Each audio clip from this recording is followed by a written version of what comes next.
In this video, I will show you how to find your archived chats on ChatGPT. So I'll show you how to do it on desktop, but also go over the steps on how to do it on mobile. So first on desktop, what you want to do is in the left menu, make sure it's expanded and then click on your profile in the bottom left. Now, if you're using the app, then you need to click on the two lines in the top left. Then you also see the menu and also going to click on your profile. Then on desktop, you want to go and click on settings right here. If you're using the app, then your settings will have already opened up, and then above security, you will then see archived chats. If you are on desktop, just like me right here, what you want to go and do is go to data controls right there, and then here you'll find archived chats. So then just click on manage, and here you will then find all of your archived chats. And you can then also go and open it up. So now you know how to find your archived chats on ChatGPT on both desktop and mobile.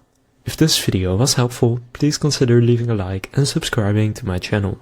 With that being said, I will see you in the next video.